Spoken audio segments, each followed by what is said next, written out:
Chào các bạn, lại là mình đây, Giang đây. Lâu lắm rồi mới làm video để chia sẻ với các bạn tiếp tục cái hành trình của bọn mình, cái hành trình hồi phục, cái hành trình vượt qua được những cái hội chứng rối loạn lo âu, trầm cảm và các loại tên gọi khác, đại khái thế. Nhưng mà thật ra là nó cũng gây ra rất nhiều cái hội chứng giống nhau vậy thôi, cho nên là chúng mình không bàn nhiều về các hội chứng nữa, tại vì nó đã có ở các video trước rồi. Thì mình muốn chia sẻ với các bạn là trong cái khoảng thời gian vừa rồi, mình làm video khoảng 5 tháng, tức là chỉ làm được 2 tháng thôi, nhưng mà từ đó đến giờ là khoảng được 5 tháng. Tại vì từ khi mà Sài Gòn mở ra thì mình cũng bận đi làm, cho nên không làm video được. Thì mình đã nhận được rất nhiều cái phản hồi tốt và nhận được rất nhiều cái sự cảm ơn từ mọi người.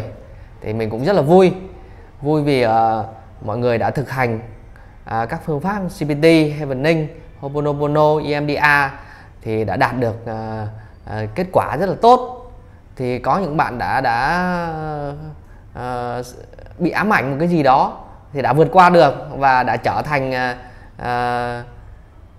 được thăng chức luôn đó. Nói chung là rất là vui, và rất nhiều người họ có thể khả năng là họ đi làm lại bình thường được. Cái niềm vui đó là cũng làm cho mình cảm thấy có ích, cái sự cảm thấy mình có ích nó cũng thú vị lắm. Cho nên là vừa rồi thì mình đã gửi được 10 bộ sách cho các bạn rồi. Thì trong cái quá trình mà gửi sách thì mình cũng có nói là 10 người nhận được ấy, sẽ tiếp tục photo và gửi cho các bạn còn lại thì mình tặng.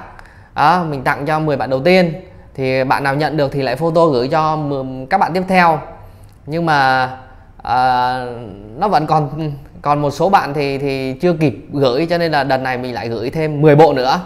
Thì hy vọng là tất cả những cái bạn mà nhận được trong đợt này thì tiếp tục vào cái danh sách đó thì các bạn chia sẻ đi. Tại vì mỗi người đóng góp một ít cái công sức, nhưng mà nó là một cái tình cảm của mình muốn chia sẻ cho mọi người. Thì khi các bạn chia sẻ, các bạn cho đi được thì nó có nhiều cái hay lắm. Thì mỗi người tự làm rồi tự cảm nhận được, nhưng mà nó rất là tuyệt vời. Và mình mong các bạn làm điều đó để làm gì? Để những cái người mà họ nhận được cái món quà đó thì họ cũng có cái động lực, họ cố gắng. Thì hôm nay thì mình chia sẻ với các bạn những cái mà mình đã trong cái quá trình vừa qua thì mình nhận ra được những cái điều thế này. Có rất nhiều người khi nói chuyện với mình ấy, thì cứ một thời gian á thì lại nói ra một cái mà người ta giấu trong lòng, người cứ giấu hoài vậy đó. Nhưng mà cứ một thời gian xong rồi thì nó lại lòi ra một cái. Tức là mình phát hiện ra là có nhiều người vẫn chưa thành thật với bản thân mình. Hoặc là có nhiều người thì chưa có đủ tĩnh lặng để thấy rằng trong lòng mình nó có những cái đó, những cái mà khiến cho mình rơi vào trong cái trạng thái tâm lý như các bạn đang trải nghiệm đây.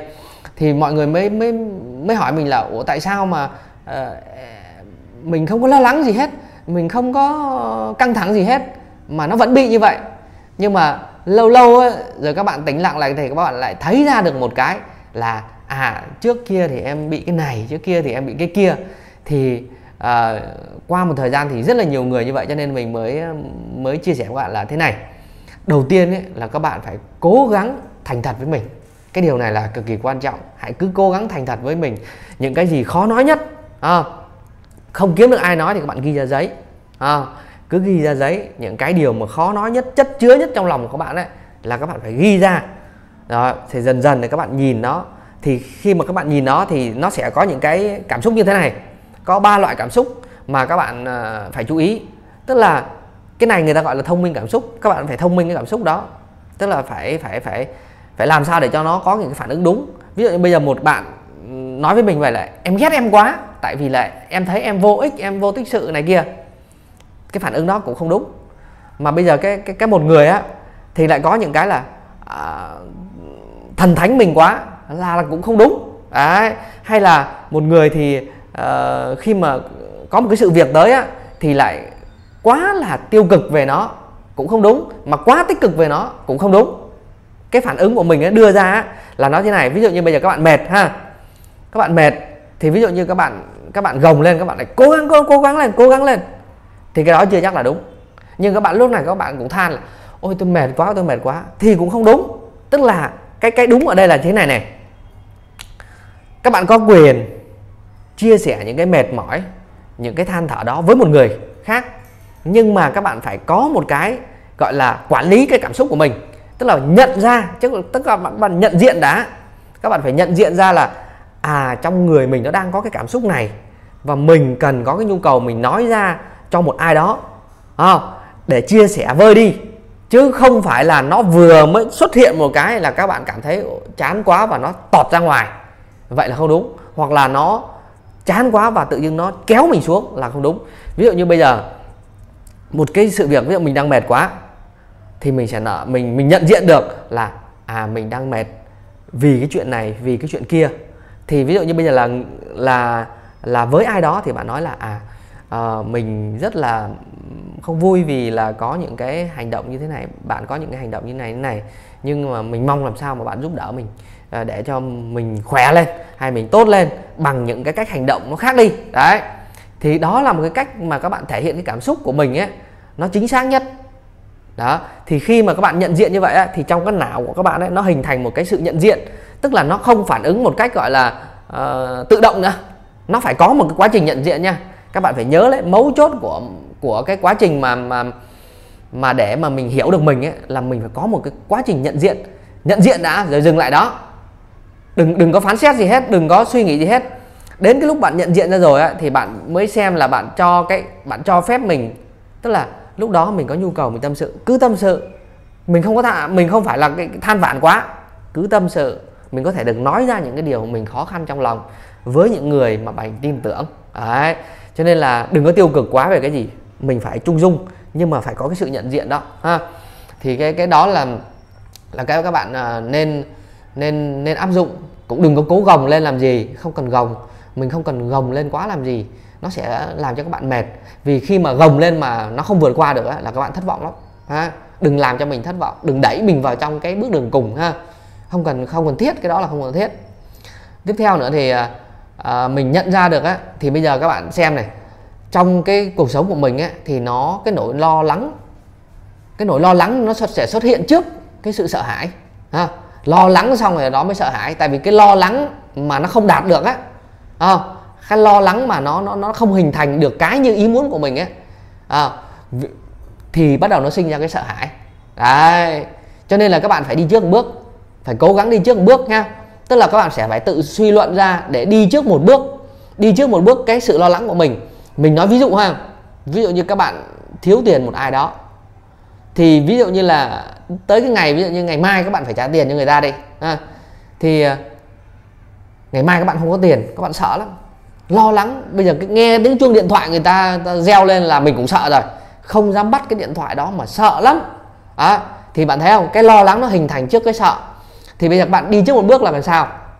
Ngày hôm nay mình nhắm là mai mình không có tiền, mình trả nợ rồi á, là các bạn phải gọi điện trước cho người ta. Đấy, mình phải chủ động, mình gọi điện kêu là anh chị ơi, em tháng này em kẹt thì em sẽ chậm một vài ngày hay là như thế nào đó ha. Thì mình sẽ luôn luôn chủ động được cái sự lo lắng. Cái lo lắng nó xuất hiện là mình phải tìm cái giải pháp mình đưa ra ngay. Chẳng hạn như là mình phải nói thế này, ví dụ nhá, mình nói đến những cái tình huống mà nó gọi là ngặt nghèo nhất nhé. Mình nói với người ta là anh chị cho em khất 1-2 ngày hay là 1 tuần hay là tháng sau em sẽ trả. Nếu mà người ta căng quá, ví dụ người ta căng quá, người ta nói là không được thế này thế kia, kêu là anh chị phải giúp đỡ em thôi, chứ bây giờ em chẳng còn gì để em trả cho anh chị cả. Thì bây giờ còn em đây thì anh chị thông cảm thương em, hoặc là anh chị muốn làm gì em thì làm, chứ bây giờ em không có khả năng chi trả. Hoặc là anh chị giúp đỡ em để em có sức khỏe để em còn làm, em còn trả cho anh chị. Đấy, tức là các bạn phải đi trước thì chẳng có ai mà, thì các bạn không còn sợ nữa. Ngày mai các bạn không sợ cái cú điện thoại đó nữa. Đấy, thì cứ cố gắng như vậy nhé. Thì các bạn phải diễn giải ra, tức là cái lo lắng á, nó sẽ xảy ra trước. Và cái lo lắng khi mà nó không đạt được, tức là nó mất kiểm soát, mình bị over, mình bị nó gọi là mất kiểm soát, thì bắt đầu là cái nỗi sợ hãi nó ập tới. Đấy. Và khi cái nỗi sợ hãi ập tới là nó kèm theo nhiều cái lo lắng nữa, và cái lo lắng đó chính là cái lo lắng để giải quyết cái nỗi sợ hãi đó. Đấy, thì nó trở nên phức tạp và rối ren lắm.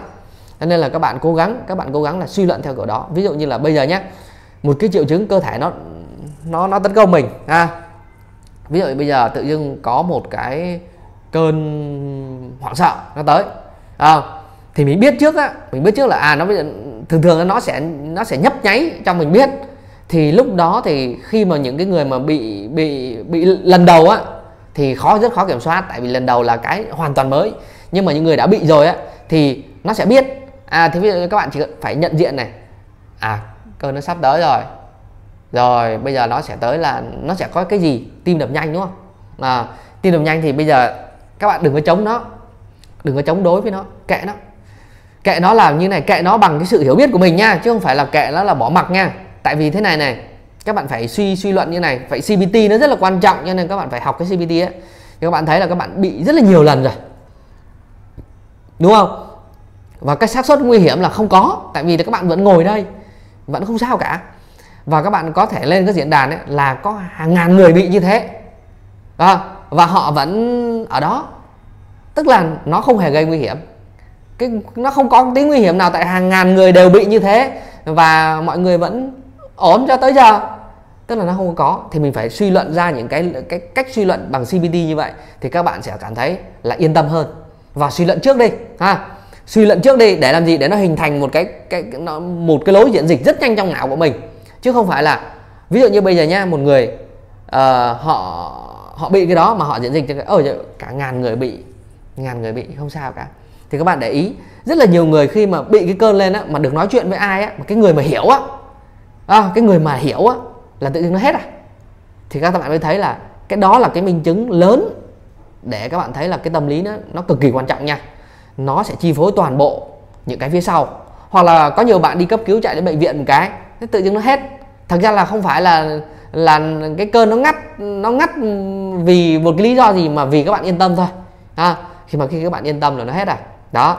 Thì các bạn phải tập cái đấy làm gì? Tập để cho trong những cái tình huống mà nó tới bất ngờ quá thì cái não của mình nó tự động nó diễn dịch ra như thế, và mình sẽ an tâm, rồi mình sẽ đỡ dần nhé. Thì hai cái cuốn sách mà trị liệu tiếp cận hành vi và cuốn sách thoát khỏi lo lắng sợ hãi thì ngày thứ năm tuần này, tức là khoảng hôm nay là 20 rồi, trước Noel mình sẽ gửi cho các bạn. Mình sẽ gửi cho các bạn. Còn lại thì ai nhận được thì cố gắng xem. Các bạn xem YouTube thì các bạn xem là có ai đó thì mà xin sách thì các bạn cố gắng các bạn liên hệ, các bạn tự liên hệ với nhau rồi gửi cho nhau. Để làm gì? Tại vì cái cộng đồng này mình xây dựng lên để mình giúp nhau, để mình chia sẻ với nhau, để cùng nhau phục hồi, cùng nhau khỏe mạnh chứ không phải là thứ nhất là mình không phải xây dựng một cái cộng đồng để mình than vãn với nhau. Tại vì các bạn có than, nếu mà nó than nó khỏi thì các clip trước mình nói rồi đấy, có than nó khỏi thì nó khỏi lâu rồi các bạn sẽ giúp nhau thôi. Bằng CBT thì có rất nhiều cái bằng chứng là các bạn đã khỏi và các bạn đã cảm ơn mình rất là nhiều. Thì mình sẽ để một số cái comment để các bạn xem. Họ gửi tin nhắn riêng cho mình thì các bạn xem. Thì các bạn nhớ đấy là cái quá trình thật thà với cảm xúc của mình, quản lý cảm xúc đó bằng cách nhận diện nó và cố gắng thay đổi những suy nghĩ đó theo một chiều hướng tốt, tích cực bằng những lập luận có căn cứ đừng suy luận vớ vẩn nữa. Thì các bạn sẽ phải luyện tập dần. Thì thế này, có một cái vấn đề này nữa là có nhiều bạn thì sau một khoảng thời gian mà tập luyện này kia, các bạn thấy khỏe lắm, xong thì nó bị một cái, tức là hôm đó tự nhiên nó xảy ra một cái gì đó là nó kéo tất cả các bạn lại, như kiểu nó kéo giật lùi các bạn đã tiến được xa lắm rồi, mà bị một cái là nó kéo giật lùi các bạn như kiểu về điểm xuất phát lại đấy. Thì các bạn phải tỉnh táo ở đoạn này tại vì các bạn phải nhớ này là mình làm được gì thì mình phải thừa nhận, tức là mình phải công nhận mình. Tại vì cái công nhận những thành quả của mình nó hay lắm. Thứ nhất là cái não của mình nó sẽ nhớ được và nó sẽ tiết ra nhiều cái hormone có lợi lắm đó. Thì mình công nhận cái của mình. Ví dụ như bây giờ nha, mình đang ở điểm này Mình đã cố lên tới đây rồi, nó giật lại thì thực ra nó không giật về đây đâu, nó chỉ giật tới đây thôi. Thì các bạn lại đi tiếp, xong nó sẽ giật lại tới đây, xong các bạn đi tiếp, nó sẽ giật lại tới đây. Thì hầu hết là khỏe, xong bắt đầu nó sẽ mệt lại, xong bắt đầu lại khỏe, xong lại mệt lại. Các bạn đừng bao giờ bỏ cuộc, đừng bỏ cuộc. Tại vì á, cái hành trình của các bạn nó đã được tới đấy là nó kinh khủng lắm. Mình hiểu, mình là người cũng là người trong cuộc. Ở cái video đầu tiên mình nói là mình đạt được 85%, không? Nhưng mà nhiều lúc mình cũng bị giật lại. Nhưng mà có một cái hay như này, tại vì mình thường xuyên mình luyện, cho nên bây giờ nó có giật lại thì cơ thể vật lý này nó mệt thật sự. Nhưng cái đầu của mình nó không còn mệt nữa. Cái đầu của mình luôn luôn, ví dụ như nó có mệt vậy đó, thì mình sẽ dùng các phương pháp mình đã chia sẻ với các bạn đấy. Thì mình ấy, nên trong đầu của mình nó không hề tiêu cực nhé, nó không có tí tiêu cực nào á, nó vẫn hừng hực nó đi lên. Cái thân nó mệt thôi, nhưng mà nó hừng hực đi lên thì nó sẽ vượt qua nó nhanh lắm. Và mình tin đấy là nó cần có thời gian. Tại vì á, là cái khoảng thời gian mà mình bỏ bê nó, tức là bỏ bê cái cảm xúc của mình á, lâu rồi. Thật ra là lâu. Thật ra anh em mình không thật thà lắm trong cái cảm xúc. Bây giờ mình nói nhé, chúng mình bị chi phối bởi cái gì? Tiền bạc nhé. Tiền bạc ai đi làm cũng bị chi phối nhá. Các bạn mà chưa có đi làm thì không nói. Nhưng mà những người mà nhất là có gia đình rồi ha, hay lo nghĩ đến tương lai sự nghiệp về tiền bạc này, rồi sự nghiệp, công danh sự nghiệp này, rồi các mối quan hệ.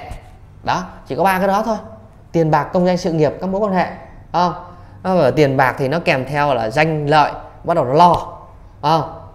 Tương lai sự nghiệp, trong đó có những bạn học hành nữa, sợ không tiến thủ được, không thế này thế kia, bắt đầu nó cũng lo. Rồi về các mối quan hệ thì những người anh em nào mà cầu toàn ấy, tức là sống mà muốn mọi thứ xung quanh mình nó đều ổn á, là hay bị vậy đó. Nghĩ nhiều, lo cho người khác, rồi cầu toàn, cứ làm vừa lòng người này, cứ làm vừa lòng người kia, nó mệt lắm. Thì anh em cứ cố gắng. Tức là trong khoảng thời gian này các anh em phải có những cái nhận thức chín chắn về tiền bạc. Chẳng hạn như này, mình không nói là anh em là không có khát vọng, không có gì hết, tương lai sự nghiệp không phấn đấu gì hết, không phải vậy. Nhưng mình phải thông minh. Tức là ví dụ như là bây giờ tiền bạc mình kiếm trong giai đoạn này, mình đang mệt mỏi, mình đừng có đâm đầu mình kiếm tiền, lùi lại tí để cho nó ổn đã, khỏe đã. Tương lai sự nghiệp có thể là đây là cái nấc thang. Mình nói này, khi bạn luôn luôn cố gắng thì bạn luôn luôn có cơ hội. Đừng có nghĩ là ui bây giờ nó có cơ hội, mình không cố gắng thì mình thế này thế kia. Cơ hội sẽ luôn luôn có với người luôn luôn cố gắng. Nó sẽ xuất hiện thôi, nó sẽ xuất hiện trở lại. Trừ trường hợp bạn không bao giờ cố gắng, bạn không bao giờ nghĩ tới nó thì nó sẽ không xuất hiện, chứ còn nó sẽ xuất hiện trở lại. Cho nên anh em cố gắng trong cái khoảng thời gian này là mình, hai cái đó là mình phải bớt đi. Đừng có lo nghĩ nhiều quá. Nói chung là mình cũng là cái người mà làm ăn kinh doanh này kia, nhưng mà bây giờ mình cũng suy nghĩ lại về này. Cơm ăn ngày 3 bữa, tôi ngủ một cái giường. Đấy, đúng không? Mà ngày xưa mà ngày đầu tiên mà bị cái hội chứng này á, chữa bệnh khắp nơi, tốn bao nhiêu tiền làm được, cứ nằm ăn nằm rồi đi uống thuốc không hết tiền. Cũng vậy, chả làm được cái gì, nên thôi bây giờ cứ đủ ăn được rồi, từ từ đã nhé. Rồi tương lai sự nghiệp, bây giờ mình nói các bạn nhiều lúc á, cái danh lợi á, nó làm cho mình cảm thấy mình cần phải oách hay là gì đó. Thật ra nó cũng ảo tưởng lắm. Thì bây giờ tại vì thế này mình có những cái thí nghiệm riêng của mình, chia sẻ riêng của bản thân mình. Bây giờ ngày xưa mình có những cái trò mình thích vui lắm. Tức là bây giờ mình có mặc cái bộ áo rách ra ngoài đường chả ai nhìn, đẹp hơn tí cũng chả ai nhìn. Đấy, còn bây giờ như Covid nữa, đeo khẩu trang chả ai biết ai với ai, thôi kệ đi, không cần nữa. Mình có mối quan hệ đi, thì hãy cố gắng chăm sóc cho có mối quan hệ thân thiết của mình. Ví dụ như bố mẹ, cái gia đình, thì mình cố gắng mình kết nối lại, mình chia sẻ, mình thân thương với họ. Còn cái mối quan hệ ở ngoài các bạn đừng cầu toàn nữa, kệ nó, không phải là mình bỏ mặc nó, nhưng mà ý là các bạn phải biết là các bạn làm một cái cá thể độc lập. Các bạn không nên phụ thuộc vào bất cứ một cái sợi dây nào đó mà nó trói các bạn lại ở chỗ đó. Ví dụ như là mình muốn làm cho một cái người đó họ vui, nhưng mà cái nhu cầu vui của người ta là quá sức của mình làm sao được, thôi bỏ. Những người nào nó tầm mình thôi thì mình sẽ kết nối với họ để mình giao lưu, chứ đừng cầu toàn nữa nha, bỏ, không cần thiết. Đấy. Thì hôm nay thì mình chia sẻ với các bạn như vậy. Thì mong các bạn là nhận được sách rồi thì giúp đỡ các bạn khác ha. Còn hôm sau thì nếu mà ổn định, nói chung là rảnh một xíu nữa thì mình sẽ làm cho các bạn về cái, vẫn đang nợ các bạn về cái đứa trẻ bên trong ha, cái đứa trẻ bên trong với một cái bài năng lượng nữa. Tại vì thật ra là trong khoảng thời gian này mình đang đi học, mình cũng học một vài lớp á, thì cái gì hay á thì mình sẽ chia sẻ tiếp với các bạn. Nhớ, nó có thể kéo tụt lùi bạn lại, nhưng hãy tiến lên lại, đừng bỏ cuộc, đừng có để cho cái tâm trạng của mình nó thụt lùi ha. Tại vì bản thân mình lúc mà mình nói được 85% thì trong cái khoảng thời gian dịch ở nhà ổn, ngon, không sao. Ô, đi làm căng thẳng ha, thế nó lại giật lại, đôi khi cũng mệt nhưng mà cũng cứ cười thôi, không sao cả. Mệt thì mệt nhưng mà vẫn phải cười ha, phải cười, phải áp dụng ngay. Tại vì những cái đó mình luyện rồi là nó ở trong đầu mình ấy, nó cái CBT hay Bình Ninh hay Homolog nó cứ chạy ra thôi, thế là mình cũng đỡ. Nên là các bạn cố gắng nhé, các bạn cố gắng, hãy cố gắng để mình giúp đỡ nhau nhé. Chào các bạn, chúc các bạn Giáng sinh vui vẻ nhé, Giáng sinh vui vẻ.